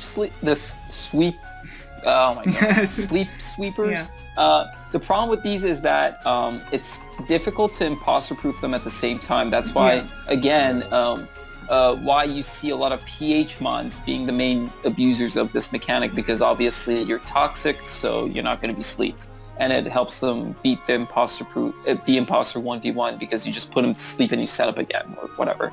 Or you get some free hits off and they don't have recovery because they're not toxic, but you are, so it all helps you beat the imposter that much easier. It's like for PH sweepers, the sleep aspect is just, in addition to helping them sweep, it's also helping them imposter proof. It has a lot of use. But on other Shell Smash sweepers, like you have like, I don't know, Dazzle Smash Mega V2X or Dazzle Smash Gengar with like Spore. You need knockoff support with those if you want that to work out. Like I think it's too high of a risk. So for example, if you're running Dazzle Smash Mega Gengar and Primal Kyogre switches in, if you don't get the 3-turn sleep, Primal Kyogre will be able to Spectral Thief those boosts and KO you. That's why I think, so like that's again going back to the PH sweeper thing. If this was Poison Heal Xerneas and you got Spectral Thief, it's okay, you just switch out, you come back in later. But like with something like Dazzle Smash Mega Mewtwo Mega Gengar, whatever, you get Spectral Thief, it's pretty much over. You either just got down to 1 HP because of your sash, or you just got KO'd. Both of which are pretty bad situations to be in. But when we're talking about the actual like concept of setup and sleep being broken or not, I think it depend if you have like a good imposter proof, like with Lovely Kiss, setup sweepers can be very deadly. Because most mons that are equipped to like deal with smash setup are like prankster users with safety goggles. So if your Smash Mon manages to bypass that with like Taunt, Lovely Kiss, whatever they have, could be very deadly. I'm not sure. I'd say I definitely stay with a sleep clause in play or like sleep ban. It's not going to be an issue anymore. Just because it's just going to be limited to setup and then maybe maximum 1 mon being put to sleep. But as of now, I guess the community decided to take the sleep route, out of those two to put the suspect test on. Yeah, I agree with what you're saying about it being hard to imposter proof. I think this kind of sets are like most dangerous on like those setup spam, sleep spam, like hyper offense teams. Just have like 4 Sash Mons, and it's like I brought that in World Cup against Clang, and we both had kind of similar teams, and that was a really interesting. Oh yeah, that game was so funny. Yeah. Yeah, I had Vito on my team. It was... You were expecting Clang to bring the standard star, so you brought that, and then Clang was expecting you to bring that, so he was like, "I'm gonna hit him with the eyebrow." That was because I was we were planning exactly that. So we were predicting you to predict us to bring stall, but yeah. Anyways. Yeah, so that was a strange. It was a strange matchup, but I think that's where like setup and where like sleep plus setup especially is most dangerous, because you just have that ability to wear down imposter so much, because it just can't keep switching into Shell Smash Mons, and you like wear down prankster and you can like lure it, and same with like unaware and whatever. Like 1 Shell Smasher is like fine for most teams to deal with, but 4 is like a whole nother beast. Yeah. Especially when there's like a I definitely agree with that. I think if you base your whole team like around Shell Smash sweeping, it's a very high risk reward thing. Like having 1 Shell Smash sweeper that doesn't have good longevity is, but when you have the whole team, it's basically your games are very quick, and they can go one of 2 ways. Either you win. It all depends on. If your opponent knows your team, if your opponent kind of guesses, or even if they don't know the team, if they guess it correctly, if they click the right moves, spectral on the smash, or like switching the goggles mon into the spore, whatever. it could go. It's one of two ways, basically. You know, and that's why, like, I think in tournaments it could be very successful if you know what your opponent's going to bring. Like if you have a good sense of like what your opponent's going to bring, you have a good sense of how they play. You could take full advantage of that. But I think in terms of like ladder, it's not very consistent in terms of its results. It's very difficult to play. I think that's what turns a lot of people off. Like you have to really know what you're doing to get results with that kind of thing. And it's not like cookie cutter, like with this mon and blah blah blah blah. Like because like we're not at a point like in BH. As soon as you see like this kind of hyper offense team, you already kind of know what to expect, right? Like if I open like in team preview, I see a bunch of like Deoxys or whatever, a bunch of Mega Mewtwo's, I already know what I'm dealing with. So I already have like a certain mindset, and the person who's bringing that team should be able to take it that one step beyond that and be able to outplay me in that sense. So that's why I think it's like it's not easy to pull it off, but again. Yeah. A lot of times you also have the situation where like you do play it correctly and you do outplay the person bringing the smash spam, but like at the end of the day you get rolled with like 3 sleep turns and you just lose the game. Yeah, that happens quite often. You can't really do much about those. Yeah. So it's like a double-edged sword pretty much. You know, it's pretty much like a gamble in that sense, in the sense of sleep. But I think if sleep was like claused or banned, it would take a huge, like, I don't think that team would even be more. It'd have to like think of some other mechanic to abuse. I don't know. It's like, I think the reason that a lot of people have so much trouble playing with that style of team and playing against it especially is because like you just have to play the game so much differently.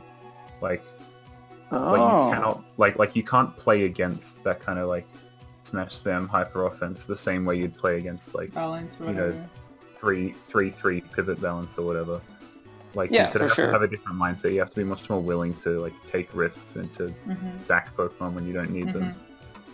But, yeah, that's like another thing. I don't think this is like one of the topics that was like on the list, but like the whole idea of like sack order. I have like in the OM tutoring, like and even in the past, like in Gen 6 and stuff, a lot of players would ask me, hey, so for this team, what's like the order of which I should be sacking my mons? And that's like, it's not like as simple as that, you know, in any tier. It's not like, and especially when you play against like these kind of hyper offense teams, it's very important to understand which mon is your actual win con. Like when I look at like a specific team, go ahead, sorry. No, but I think like the whole sack order thing, I think that's dependent, right? It's all it's completely situational. Yeah, that's it, right? Yeah, okay.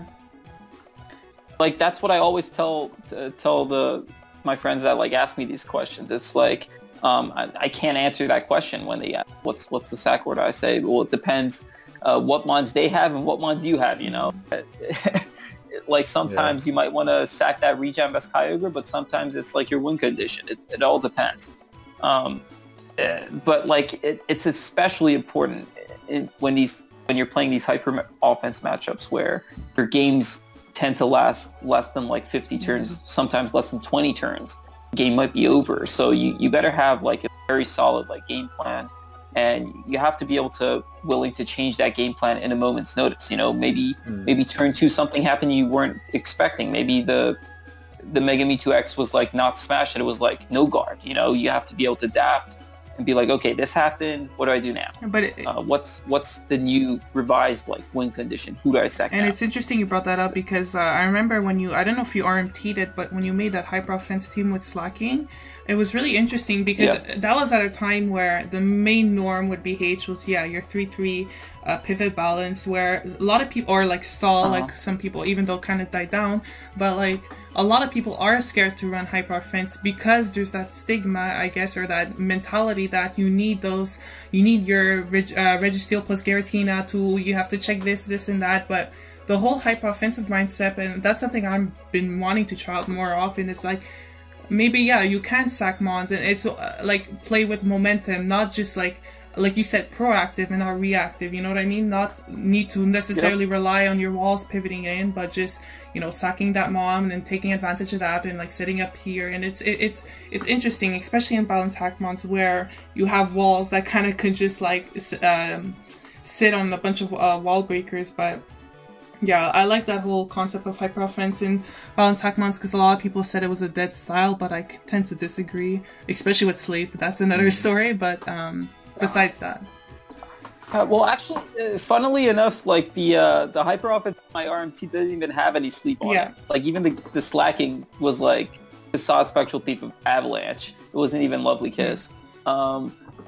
Yeah, I think like sleep works really well with hyper offense, but hyper offense doesn't necessarily need it to be successful. You just need like a different kind of hyper offense if you know, sleep gets banned or claused or whatever. Yeah, I definitely agree. Like the whole proactive mentality, the stronger, like the better your proactive like play style is, the better I think you'll be able to play hyper offense in general, because you'll be able to tell that much earlier, okay, which mon do I need to win this game with, and which mons are, you know, very, very much disposable. Because the earlier you figure in a game, the higher your chances are of winning, especially when you're playing hyper offense, because you're pretty much on a timer on turn 1 when you're playing hyper offense. It's pretty much like a matter of, are you going to be able to figure out a way to break through your opponent's team, or are you going to lose? It's like one of those. Yeah, there's so much leeway. Yeah. Like you can't play the same sort of like patient game that you can play with balance, where you just sort of sit around and like scout out their team and try to find opportunities. You have to like really get in there. It's like to sort of use a fighting game analogy, in like with hyper offense, there's not really a neutral. Yeah. Like you don't have that phase of the game where you're trying to like figure out your opponent and figure out like what, or like trade blows, their team does, what they're doing. You just have to get right in there from turn 1. Yep. It's pretty much like you know, in those like one-on-one like fighter games where there's like a circle and it keeps getting smaller and smaller. Like the I don't know, they call it like the ring of fire or something. Like it's pretty much that. Like turn 1, that ring of fire is on. You have like a certain amount of time until you're gonna lose automatically, just because of like hyper offense usually doesn't have like very high longevity. Like you're gonna eventually be worn down. But it's funny because so you have to figure everything out, and then you either win or not. Because with hyper offense, because I think with BH you have mons like Triage, Mega Rage, just Shell Smash in general. Like there's a lot of ways where offense could kind of just auto lose, and PH0 actually even like if you don't have a good sleep switch in. And that's why I really appreciate when I see a good hyper offensive team built, like the one you use Mamp or the one you built Moro. So like it's cool to see that, because I've always struggled. Like, you know, I tend to always go more defensive, but just like to play proactively in balanced Hackmons, it's really interesting, and to see games under like 25 turns at times it's nice to see, and it brings diversity to the team. For sure. But anyways, since we're talking about styles, we'll go quick. So we talked about hyper offense. Balance is balance. I mean, it's everywhere. Moro, you built that stall not too long ago, and I built a stall back in the Mega Gengar days. But do you have like commentary on how it is currently? Like, do you think it's like, it probably is viable, but like, is it as good as when you built that team back in the day? Okay, so ever since that team, actually, I haven't really RMT'd the other versions of the stall team. I have been updating it though. Currently, it's at its 4th version. Wow. So after, like, the first one was the first version, and then there was like, I had one stall that was for before the Psychic Surge ban, and then there was one team that was after the Psychic Surge ban, but before the Illusion ban. And then there was one that like I'm using like currently, and then, to put it, so do you want me to talk about like ever since like the first team up until now, how Stall's doing, or just like how Stall's doing right now? Yeah, just like right now, like, because, you know, Illusion was a big thing, I think, too, that once it left, it kind of brought back a stall in a bit, because we said, like, you had Illusion moms kind of, like, cock blocking imposter chancy and stuff, so, but we still have threats like ban Mega Mewtwo X, like, that's a big thing for stall. Like, when I build stall, it's really hard for me to cover that, so, yeah, just discuss how it is now. I think I think stall at the moment is it's at a good spot in terms of just being able to win matchups against anything that doesn't have the same longevity. Like, but it's not as so. The good thing about the first version of that stall team I made was the fact that it was so good against. It had the matchup against hyper offense. It had the matchup against balance, but it also had the matchup against other stalls. That was like the key part of it. Yeah, that's really important. Because of the fact that you could just hazard stack so easily into them, and that was mostly because of that core enforcer mechanic at the time, where if you switch into a core enforcer, it's still going to suppress you. That's like that was like the main mechanic that allowed that. I missed that change. Because and like that's when people started, you know, using magic bounce fairies to kind of counteract that. But I'm not going to get into that. But anyways, at that time, like those like stall matches with that team were considerably shorter compared to like the stall matches I have with my current stall teams. The strategy back then was to pretty much wear down your opponent with hazard stacking. There was like actual, like your stall team was putting pressure on your opponent. Like conventional stall teams don't really do that when you look at other kinds of metas, right? The other kinds of it's basically toxic spam and then you just outlive your opponent. But the idea with like the BH stall team was, okay, most balanced teams will be able to go toe-to-toe with you just because they might have like a regen best and then they might have an imposter. They can just like cycle between the two and waste your PP as well. But this stall team didn't allow for that. You know, this stall team with the hazard stacking, it would completely shut those kind of strategies down and just actually put pressure. Like it's a stall team that's putting pressure on you as well. Yeah. The current stall teams, you can't really do that as effectively. Like, yeah, you could hazard stack and whatnot, but it's very weak to magic bouncers. The current stall team is more similar to the conventional stall teams where the basic strategy is to outlive your opponent, but with the added, so what I did, for example, for my stall team, without giving too much of it away because I might be using it soon, is that like they're extremely imposter proof in the sense that imposters cannot abuse like my stall teams. Like recovery, I mean, like they can't just regen vest out or whatever. Right. So like if imposter switches into recover up to full HP, you're gonna get trapped, and then that's the end of it. Like that's like one example of it. And the basic strategy for this kind of stall team to actually win the other stall matchups is to pretty much have superior PP stalling.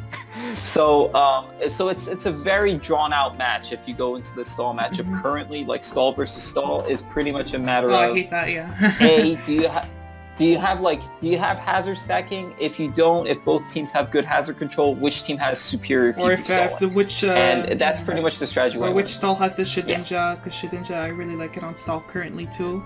And that's why I missed the Mega Gengar days, you know, and calmly biased, but I didn't want it banned, just because it made stall so much more fun to use, just to trap, and it helped with the stall matchup so much, like the mirror matchup, but that you brought up the whole trapping thing,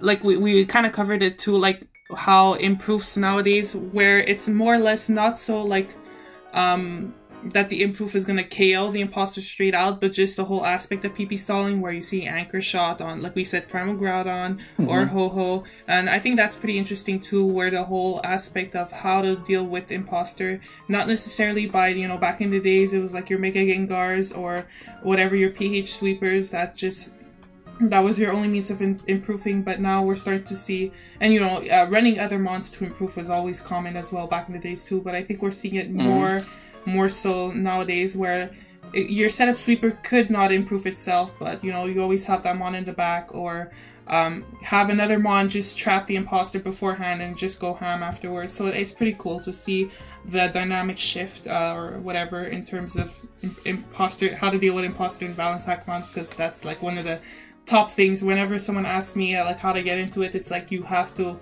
the imposter mind games, it's like you have to like get comfortable with that, and that's I think it's definitely Actually, before you even brought up this whole concept, like this before you mentioned it, that like the whole imposter proofing going to the next level at the moment, I didn't really give it that much thought, but it's very interesting that you brought it up, because when I look at it now, it's like the player base has improved in the sense that I think imposter proofing in the current meta is, well, at the high levels, like at the higher like tournament level or like high ladder level, are way better, like way more refined than what it used to be back in the day, because it's gone beyond the sense that, okay, I have imposter just switched into my guy. I need to be able to 1v1 it, whether it's with my own guy or like some other mon on my party, right? It's gone beyond that, and people are now considering, okay, maybe that's not enough. Maybe I should also think about what's going to happen in the long run. Maybe, for example, to give a simple example of this would be, let's say you have Sheer Force Mega Me 2Y, and then it's being imposter proofed by, let's say, Voltazor. Actually, that's not really good. Voltazor It's Mega being Gear, imposter proofed by Furco Chansey. Yeah, okay. Yeah, like if it's being imposter proofed by like Furco Chansey, you're gonna be like, okay, if Mega Me 2Y switches into my Mega Me 2Y, I'll go easily into my Furco Chansey, and that's it, right? But like, there's also scenarios where the imposter could maybe switch in and not necessarily win the 1v1 or win against your imposter proof or straight up, but it might be able to just PP stall you, or like just use a move, get some damage off on you, force recovery, and then go out and then rinse and repeat. So a lot of players have been developing, strategies to even counteract that. So like it's like imposter proofing, but on like a higher level, like considering your whole team as opposed to just that one mon you're trying to imposter. I think a lot of people kind of just brush off the fact of how important imposter, not only for scouting and everything, but for me one of the most important parts of imposter, and why it's so hard to give up imposter, it's because of the PP stalling aspect. It happens a lot of times where that's my main game plan. If I'm in a losing position, I'm like, okay, I'm just gonna imposter cycle, let's say with my regen mon, just to get rid of that move that the opponent has that's like causing me trouble, whether it be sleep, whether it be core enforcer, whatever, spectral thief for setup sweepers. That whole aspect. There have been many games, and I think there have been many games where you lose, where you like. Actually, today I was playing on the ladder today. Actually, before recording, I was playing this match on ladder, and I had like a balanced team with like two sweepers / wall breakers and an imposter and 3 defensive mons, and then I lost my two offensive mons like in the first 10 turns, right? I just lost them, and then I was left with like 4 mons against 6. And at that point, I think it was actually 4 versus 5. I'm not sure, but I was at a very disadvantage, like at a very bad spot. And but I didn't really click X at that point, because I realized, wait a second, I can actually like PP stall this guy with imposter. So that's exactly what ended up happening. Even though my 2 offensive mons were weakened, I'm sorry, even though my 2 offensive mons were gone, the mon that I needed to get rid of, which was my opponent's Furco Chansey, had been weakened to the point of like, it was at like 5% or something. And that meant that my opponent couldn't use his offensive mon anymore, because the Furco Chansey was the one that was imposter proofing that. So I basically ended up using imposter to kind of reverse sweep my opponent at the end with that. But like, yeah, it's very powerful. Imposter, I think, a lot of people look at it in one sense or in multiple, they don't see imposter in its full potential. I guess usage. Like imposter is like, if you want to compare it to like, it's kind of like a jack of all trades. But like, some people might be able to master like some aspects of it. Like some people are really good at using imposter for scouting, for example, or counter sweeping and whatnot. But I think it's much more. It has a lot more to it. I think we have like, in the future, people are gonna find out like even better ways to use imposter. And I've actually been seeing I just want to bring one thing up. I've seen a team once where it's shed shell imposter because we're seeing a lot of trapping. I don't know. I don't know if it's a new wave or something, or is it just me? But like, I think it's actually pretty cool because a lot of teams nowadays, the main aspect is just okay, have that mon just to to trap the imposter, and that's it. That's their only quote unquote countermeasure. So you just bring that shed shell imposter, and then you could take advantage of that, and so it's super flexible in that terms too, you know. And there's a whole thing of Scarf versus EV Light, so like Scarf helps just with those speed matchups and the speed ties, and it's just, there's a lot, like you said, it's about using it to its full potential that I think a lot of new players need to learn, as you said. For sure. I would also say that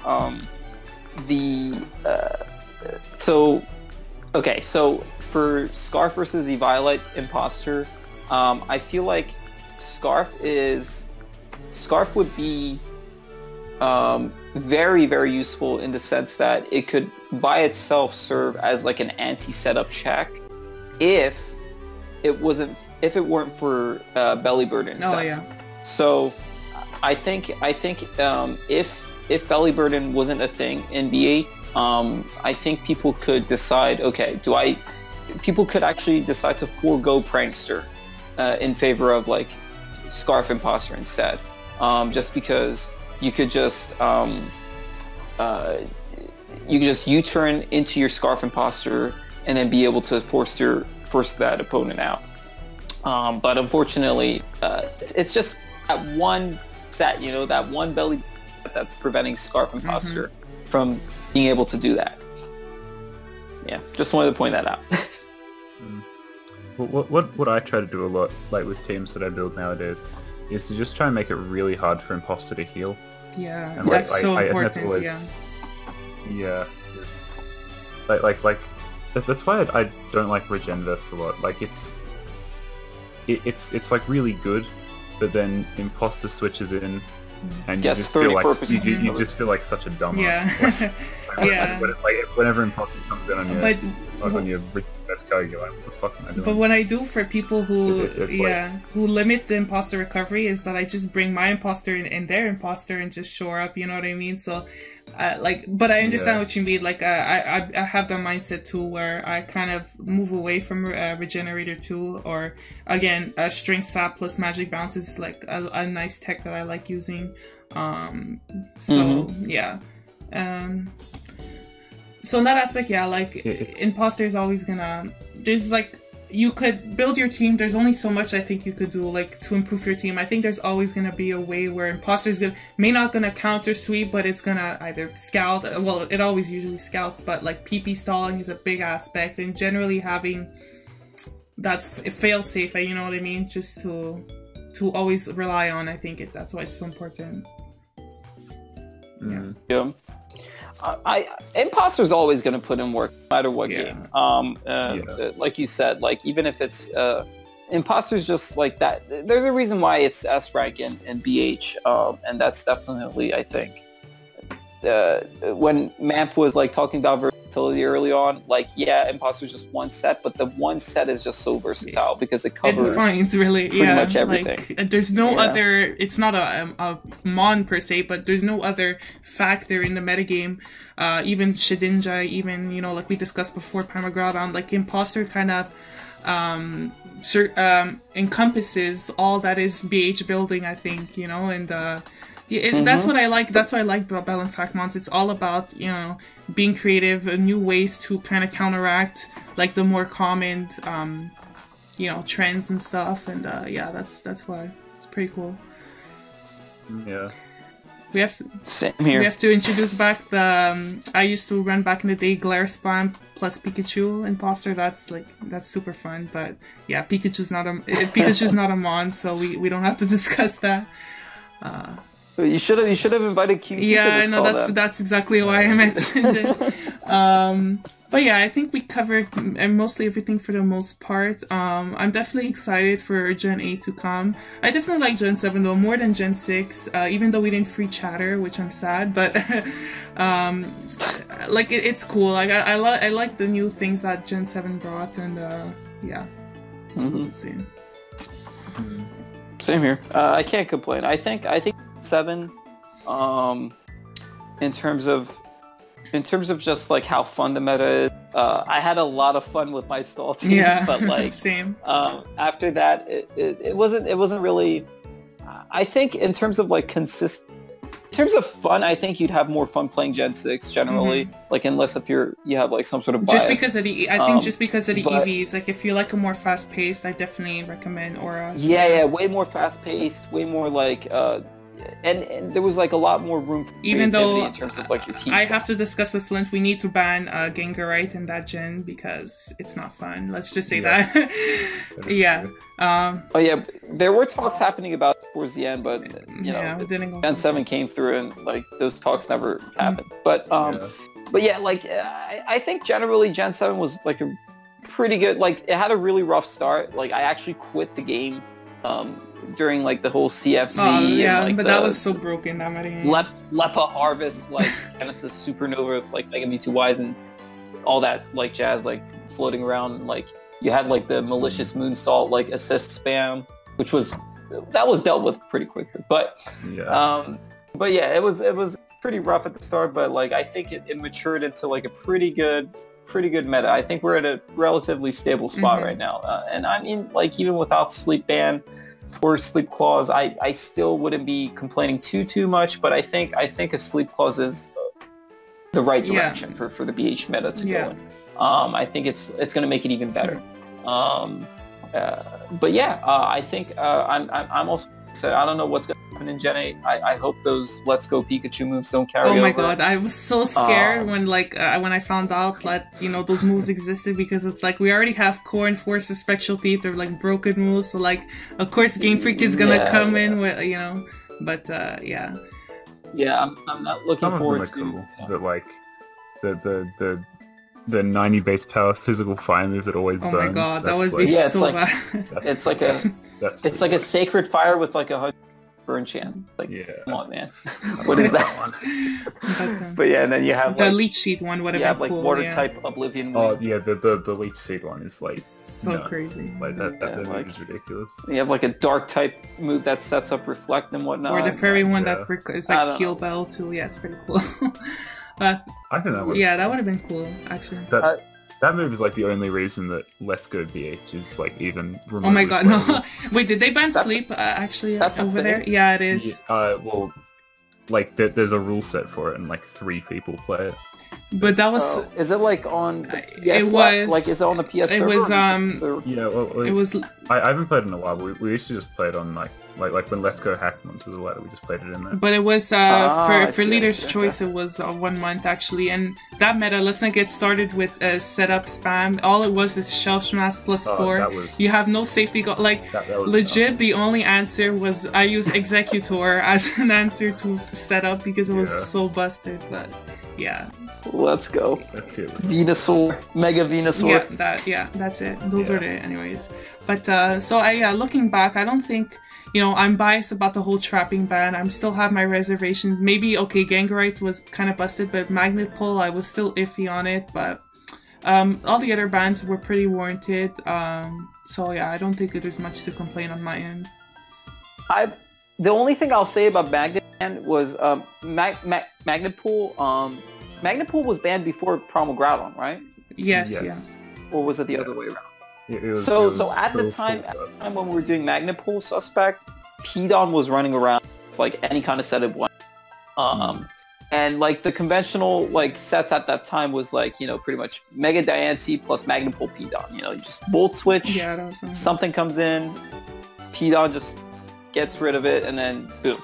And then that's why at that time Shed Shell was like, all your steals had Shed Shell, or it was like Max Speed Soul Galio so you can get out. But the thing is, I think the biggest reason why that was like so broken was just because of the Pidon itself. But you could also make the argument that even if Pidon was banned, there are other monsters kind of do the same job, like maybe not as well, but like they can still make that strategy Mega work. Garchomp was used too. But I don't know. Yeah, like for example, Mega Garchomp, Mega Blaze. these kind of mods. But like the strategy still could have worked, but I don't know. Like I think at that time the fact that you had to run Shed Shell on like steel walls was like very team building restrictive, because when you run Shed Shell, that means you're not running safety. Yeah, that's true. So that just opens up another. And knockoff was like, pretty spammed at the time too, so that wasn't even really. Oh yeah, and then some people decided running knockoff on that Diane seed. Yeah, so, yeah. You know, instead of volt switching out and then bringing it on, you can't. And then next time you volt switch and bring it. So it's like it was pretty gross. Yeah. But it's interesting you brought the whole Primal, because there was also Gengarite with Illusion too, and Illusion got banned. And I'm not saying that Gengarite is like balanced, but it's because that was a main contributor to it being so good too, right? So I don't know. For sure. I think a lot of our suspects... Yeah, I know, yeah. I think a lot of our suspects, like generally a lot of suspect tests, they're not like... There's other factors making those broken stuff seem even more broken. I'm definitely not going to argue against that's definitely true. But I think a lot of those suspect tests, like even looking back at it in hindsight, I think, even if those other factors weren't really an issue, I think those suspects were still ban worthy enough. But that's just my opinion. There's definitely people that would disagree with me. I just want to use Mega Gengar Stall again, that's all. Next gen. Or us. We'll do. It was basically the BH version of Doug Trio but so much better. Like, it was just... anyway. Yeah, it's so much better. Just like doing Parish songs. Doug Trio can't... Doug Trio can't just encore you into recovery and Parish song you in. Gengar can. But anyways, okay, I think this video went long enough. Definitely past what I expected, but it was good discussion. I'm really glad that you guys joined on to this discussion, and hopefully we could do something soon, maybe before Gen 8 or after it comes out, because it's around the corner. So yeah, I'm excited. I'm excited to open. I think the sign-ups just came up. Was it today or? I'm maybe confused, so I'm excited. Yeah, for the BHF. So I definitely I'm excited for that. I have some predictions on who's gonna win that, but I'll keep them there because I don't want to start anything. But yeah, I'm excited to see the games for that, and yeah, it's pretty cool. So thank you guys for joining. That's thank you for having. Thank you for having. I'll link Moral's channel down below. And good luck with Thank you. Even though you didn't have me on your shortening. You didn't have me on your last video. Okay. Stabmons, all these meta. You know I play all these metas. You know that. Anyways, I'm still. I'll have a little feature next time with a Funbot 28. All right. But I will say though, good luck with shortening the 2-hour. 2-hour recording that we just had. No, don't remind me. But yeah, well, it's okay. It was a good discussion. It was good. Anyway, so yeah, I agree. Peace. Peace.